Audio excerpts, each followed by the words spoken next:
அலிதா வந்து நீங்கள் அனிருத் சார்கிட்ட சண்டை போட்டுப்போ இப்போ இவங்களோட வேணாம் வேலையை பண்ணக்கூடாதுன்ற மாதிரி ஒரு ஸ்டேஜுக்கு போயிடுவேன். நமக்கு எந்த இம்பார்ட்டன்ஸுமே கொடுக்க மாட்டேன்றாங்கன்னு. பட் படத்துடைய ப்ரொடியூசர் அண்ட் சினிமாட்டோகிராஃபர் மனோஜ் பரமம்ஸ் அவர்கள்.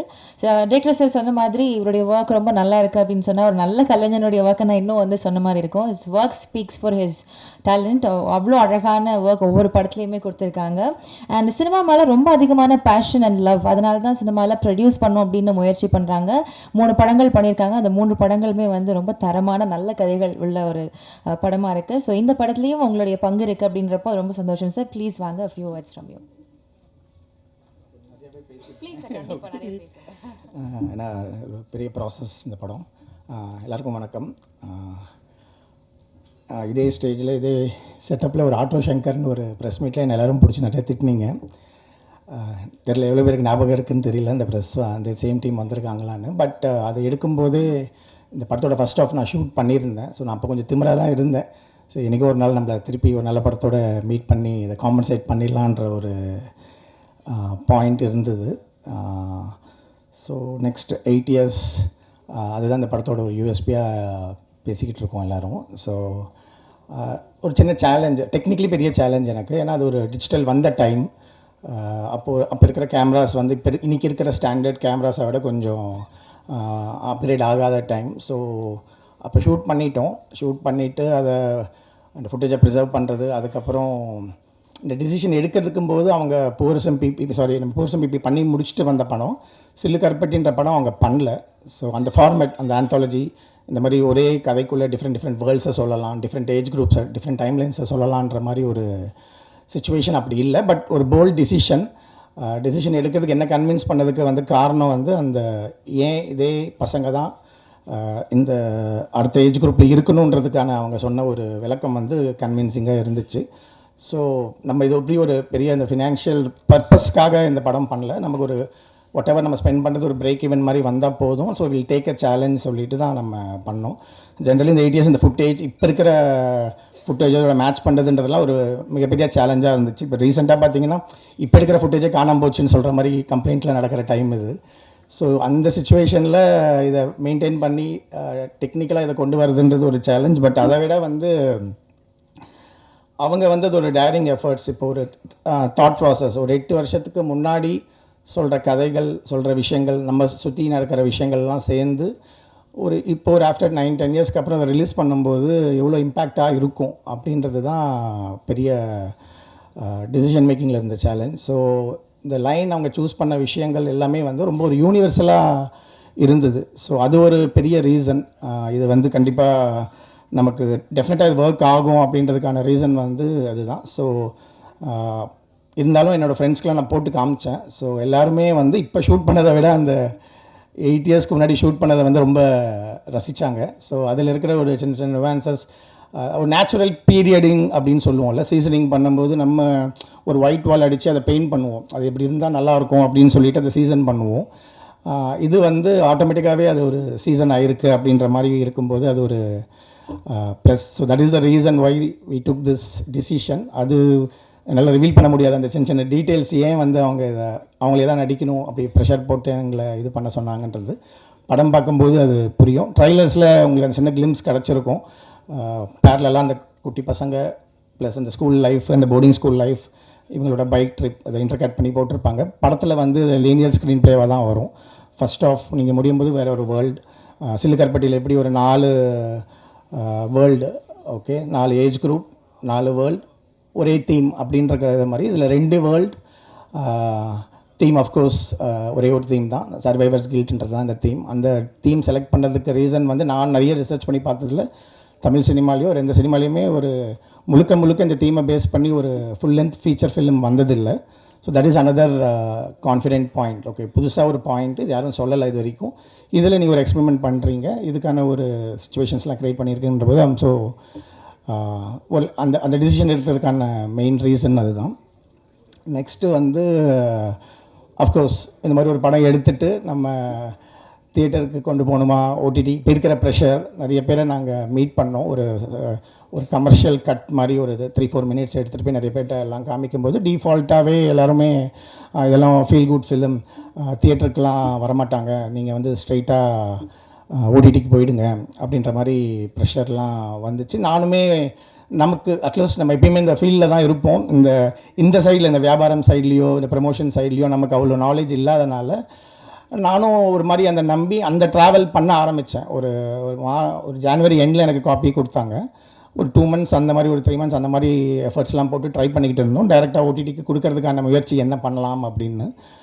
அப்போது நான் நம்பினது தான். ஏன்னா பிகாஸ் இன்றைக்கி தெரியும் கமர்ஷியல் படத்தில் இன்றைக்கி வயலன்ஸ் இல்லாமல் யாரும் படமே பார்க்குறதில்ல. 100 பேரை ஒரு படத்தில் 100 பேரை வெட்டினோன்னா அடுத்தது வந்து ஒரு 500 பேரை வெட்டினா அந்த படம் நல்லாயிருக்கும்.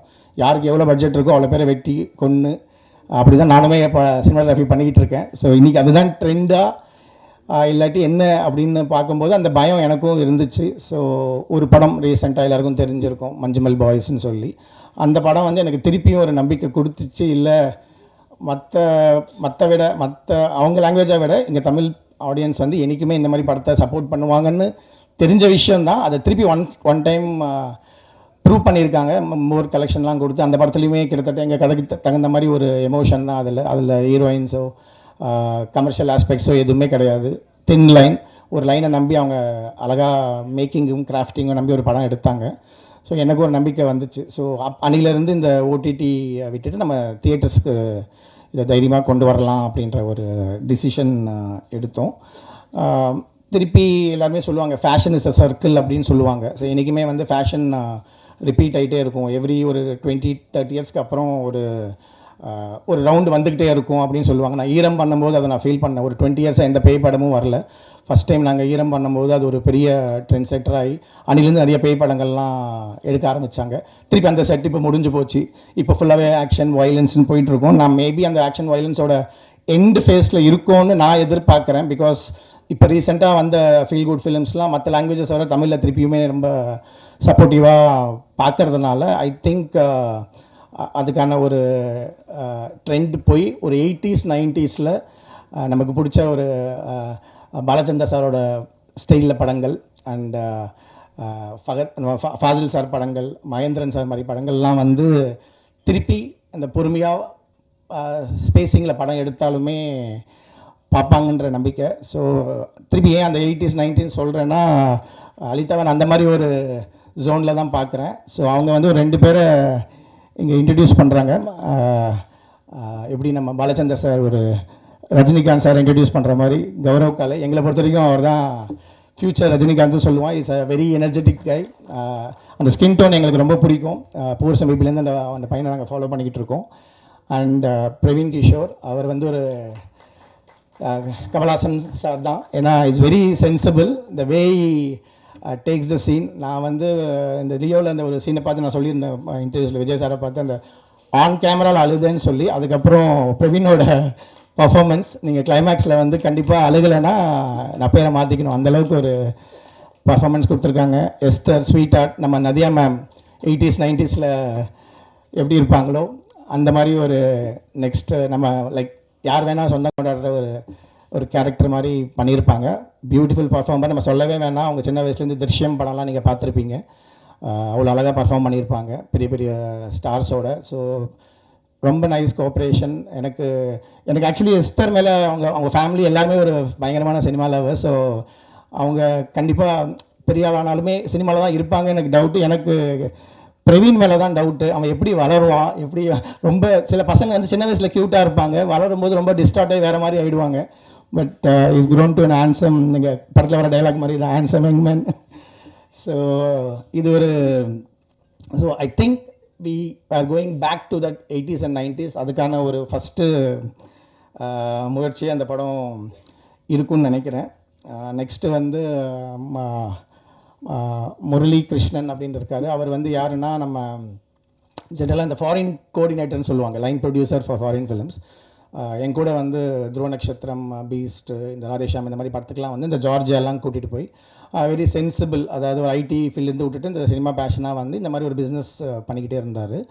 எனக்கு இந்த படத்துக்கு வந்து லடாக் போகணும் அப்படின்னும்போது it's more expensive then going Switzerland. ஏன்னா ஃப்ரீக்வன்சி ஆஃப் ஃப்ளைட்ஸ்லாம் வந்து ரொம்ப கம்மி. அண்டு ஒரு மே, ஜூன், ஜூலை இந்த ஒரு 3 மாதத்தில் மட்டும்தான் அங்கே பெர்மிஷனே கொடுப்பாங்க இந்த மாதிரி ஷூட்டிங் இந்த மாதிரி விஷயங்களுக்கெல்லாம். ஸோ ரொம்ப எக்ஸ்பென்சிவ்.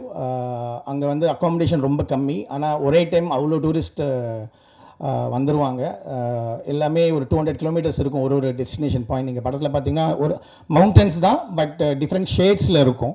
ஸோ இதை வந்து இது ஒரு பெரிய ப்ராசஸாக இருந்துச்சு. ஸோ எனக்கு இந்த ட்ராவல்ஸ் அந்த மாதிரி ஒரு எக்ஸ்பீரியன்ஸ் இருக்கிற அவரை வந்து அவரே நானும் எனக்கு ப்ரொடியூஸ் பண்ணுறதுல இன்ட்ரெஸ்ட் இருக்குது சார்னு சொல்லும்போது அவரையுமே நான் பார்ட்னர்ஸாக எடுத்துக்கிட்டு அந்த டோட்டல் அட்மினிஸ்ட்ரேஷன் எனக்கு நல்லா பண்ணி கொடுத்தாரு. இன்றைக்கி வந்து இந்த விடியாமுயற்சி ஃபிலிம் அங்கே பக்குவில் இருக்கார், அவர் இன்றைக்கி வரல.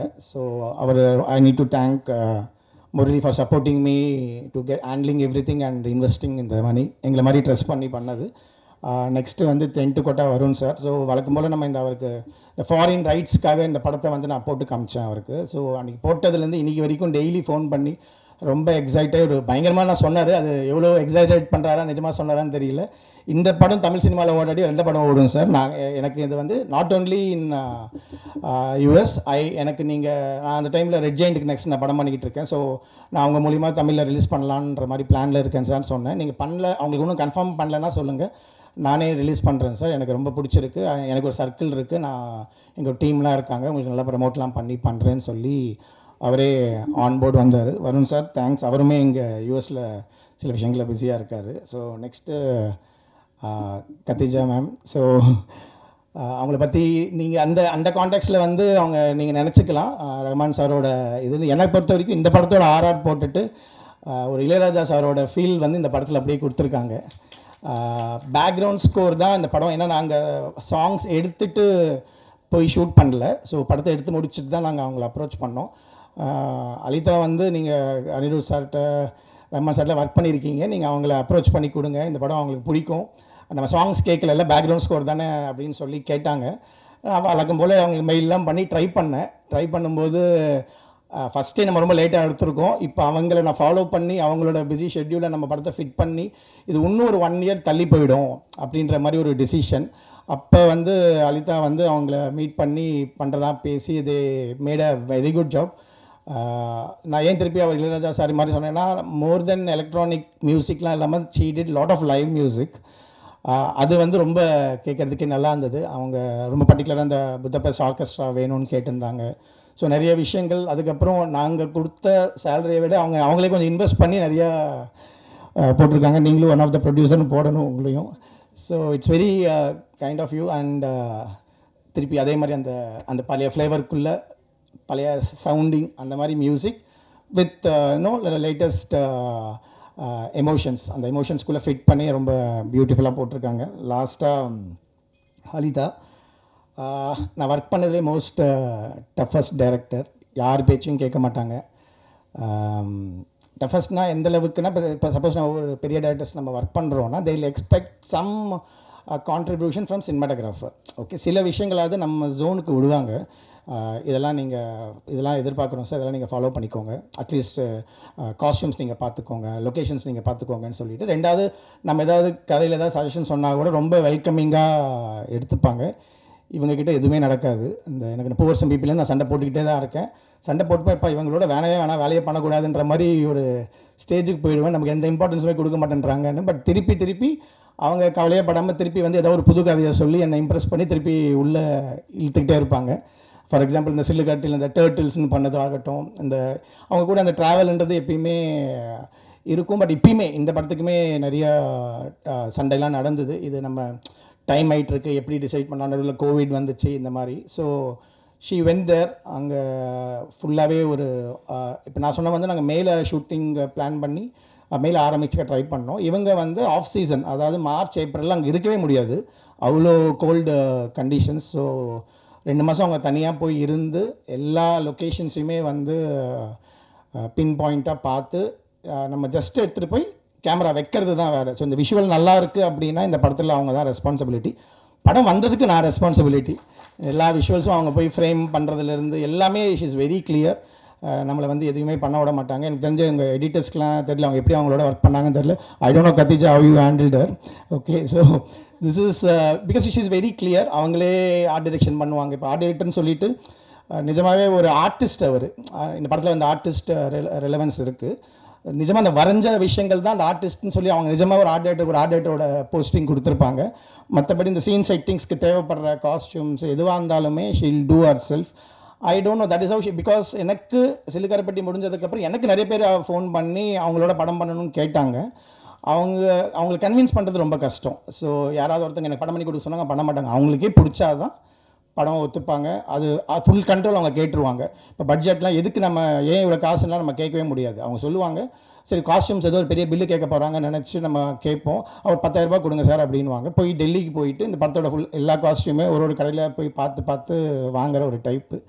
ஸோ இது ஒரு இன்ஃபர்மேஷனாக கொடுக்குற நாளைக்கு அவங்களோட யாராவது படம் பண்ணணும்னு நினச்சிங்கன்னா ஃப்ரீயாக விட்டுறணும், ஃப்ரீடம் கொடுக்கணும். அவங்க ஒரு போயிட்ரியாக ஒரு விஷயத்த கொடுப்பாங்க.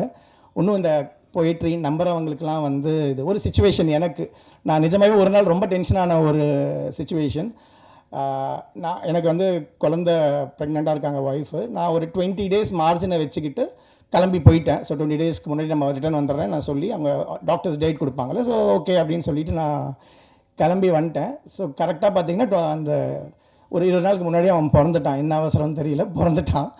எனக்கு கரெக்டாக அங்கே சிக்னல்ஸே இருக்காது அந்த ஊரில். ஒரு ஜோன் இருக்கும், அடுத்த ஒரு 50 கிலோமீட்டர்ஸ்க்கு அப்புறம் இன்னொரு டவர் இருக்கும். ஸோ அவன் கிளம்புங்க ஷிஃப்ட் அங்கே போகணும், நெக்ஸ்ட் எங்கே போகணுன்னு கேட்டேன். அப்போ தான் எனக்கு மெசேஜ் வந்தது, இந்த மாதிரி பாய் அப்படின்ற ஒரு மெசேஜ் வந்தது. கிளம்புங்கன்றாங்க. எங்கே போகணுன்னு கேட்டேன். நான் ரொம்ப டென்ஷன் ஆகிட்டேன்னா, நான் கம்யூனிகேட் என்ன நடந்துச்சுன்னு எனக்கு தெரியல. இல்லை நம்ம அடுத்தது எங்கே லொக்கேஷன் கேட்டு 200 கிலோமீட்டர்ஸ் தள்ளி போகணுன்றாங்க. காட் ரோட்ஸில் 200 கிலோமீட்டர்ஸ்ன்றது கிட்டத்தட்ட ஒரு 8 hours 9 hours ஜேர்னி. அது கிட்டத்தட்ட அவங்க கூட்டிகிட்டு போகிற இடம் வந்து ஒரு சைனா பார்டர் 50 கிலோமீட்டர் சும்மா தங்கின ஒரு இடம். நான் அவங்களுக்கு டென்ஷனாக கேட்டு, இது என்ன சீன் எடுக்க போகிறோம், இங்கே பக்கத்தில் எடுத்துக்கலாம், இல்லை அங்கே போகணும் அப்படின்னு நான் கேட்குறேன். இல்லை சார் ரொம்ப இம்பார்ட்டன்ட் சார், நீங்கள் சீன் பேப்பர் கொடுங்கன்னு சொல்லி கேட்டால் ஒரே ஒரு லைன் எழுதியிருக்கு அதில். இந்த மாதிரி சப்ரி எவாப்ரேட்ஸ் இஸ் கில்ட் அப்படின்னு போட்டிருக்கு. இன்னுங்க ஒரே ஒரு லைனுக்கு 200 கிலோமீட்டர் அப்படின்றேன். இல்லை சார் நீங்கள் அங்கே வாங்க ஒரு மேஜிக் இருக்குது அப்படின்னாங்க. சரின்னு சொல்லிட்டு போயிட்டேன். என்னோட பேட் டைம் வந்து அங்கே இருக்கிற ஒரே ஒரு பிஎஸ்என்எல் டவரில் சிக்னலே இல்லை அன்றைக்கி. ஸோ 36 hours ஆஃப் கிரிட், யாரோடையுமே கம்யூனிகேட் பண்ண முடியல. எங்கள் ஹாஸ்பிட்டலில் என்ன இருந்தேன், நான் ஒரு மாதிரி டென்ஷனில் இருந்தேன். நீங்கள் தூங்குங்க, போய்ட்டு ஈவினிங் ஆகிடுச்சு, காலங்கால மார்னிங் எழுந்து நீங்கள் வாங்க கேமரா இங்கே வைங்க அப்படின்னு சொன்னாங்க. லைட் வரல. லைட் ஓப்பன் பண்ணி பார்த்தா மேஜிக். நிஜமாகவே வந்து அந்த இந்தியாவில் இருக்கிற ஒரே ஒரு ஹாட் ஸ்ப்ரிங்ஸ் அது. ஸோ அதில் பார்த்தீங்கன்னா நிஜமாகவே வந்து அந்த வேப்பர் வந்து தண்ணியிலேருந்து அப்படியே வந்திருக்கு. அவன் சும்மா சைலண்ட்டாக நின்றுட்டு இருப்பான். No dialogues, nothing. ஷார்ட் வச்சா அவங்க சொல்கிற அந்த கதை, அவங்களோட எமோஷன் வந்து ஃப்ரேம். அஃப்கோர்ஸ் இதை வந்து சிஜியில் கூட பண்ணியிருந்துருக்கலாம், பட் அவங்களுக்கு அது பிடிக்காதுன்னு நினைக்கிறேன் சிஜிலாம். So she wants to travel thing. இதே மாதிரி தான் இந்த ஊட்டி ஸ்கூல் இதெல்லாமே பயங்கரமான ஒரு எக்ஸ்பீரியன்ஸாக இருந்துச்சு. இப்போ வீட்டில் என்ன நடந்துச்சுன்னா, அதுக்கப்புறம் வந்து சொல்லி நாங்கள் வளர்க்குறோம், நீங்கள் வந்து இந்த பையனை உங்கள் அப்பா வந்து இந்த இதுக்கு நீ பிறந்ததுக்கு வரவே இல்லைன்னு சொல்லி நாங்கள் சொல்லி வளர்க்குறோம் சொல்லி இன்றைக்கி வரையும் என்னை வெறுப்பேற்றிக்கிட்டு இருக்காங்க. பட் நான் ரொம்ப கான்ஃபிடென்ட்டாக சொல்கிறேன், ஒரு 15 வருஷம் கழித்து அவனுக்கு சினிமா தெரியும் போது இந்த படத்தை நான் தைரியமாக அவனுக்கு போட்டு காமிப்பேன். I'm so proud of it. அவன் வந்து இந்த சினிமாவை லவ் பண்ணுவான். இது வந்து ஒரு டைம்லெஸ் மூவின்றது தான் என்னோட பாயிண்ட். நான் அந்த பாயிண்ட் ஏன் சொல்ல வரேன்றது, இது டைம்லெஸ்ன்றதுக்கு 2 ரீசன். ஒன்று வந்து இந்த படத்தோட ஃபர்ஸ்ட் ஆஃப், இது வந்து ஒரு ஆல்மோஸ்ட் ஒரு போர்டிங் ஸ்கூல். அதுவுமே ஒரு 100-150 வருஷம் ஒரு பிரிட்டிஷ் அந்த டைமில் கட்டின ப்ரீக் ஸ்கூல், அவங்களோட ஸ்கூலில் தான் இதை ஷூட் பண்ணோம். நீங்கள் இன்னும் ஒரு 100 வருஷம் கழிச்சு கூட அந்த ஸ்கூல் அப்படியே தான் இருக்கும். இந்த ஹிமாலயாஸ் நீங்கள் இன்னொரு 100 வருஷம் கழிச்சு கூட எதுவுமே மாறாது. இவங்களோட எமோஷன்ஸுமே, இந்த கதையில் இருக்கிற எமோஷன்ஸுமே இன்னைக்கு முடிஞ்சு நாளைக்கு போகிற மாதிரி ஒரு எமோஷன்ஸ் கிடையாது. இவங்க டைட்டில் தான் அப்படி வச்சுருக்காங்க, மென்மினின்னு. பயங்கரமாக பிரைட்டாகி அன்றைக்கே அது இறந்துருன்ற மாதிரி ஒரு டைட்டில் வச்சுருக்காங்க. பட் இந்த படத்தோட எமோஷன்ஸ் வந்து என்றைக்குமே சாகாதுன்றது தான் நம்புகிறோம். இந்த நம்பிக்கை எல்லாருக்கும் இந்த படம் முடிஞ்சதே வரும், எனக்கு மெசேஜ் எல்லாம் பண்ணுவீங்க அப்படின்றது தான். நான் ஒரு புக்கில் படித்தது தான். First of all natural light sources அப்படின்னு சொல்லிட்டு இந்த சினிமாட்டோகிராஃபி புக்கில் போட்டிருப்பாங்க. அதில் வந்து 4 விஷயம் தான் இருக்கும் நேச்சுரல் லைட் சோர்சஸ் உலகத்தில்: sun, moon, stars, fireflies. அதான் மின்மினி. தேங்க்ஸ்.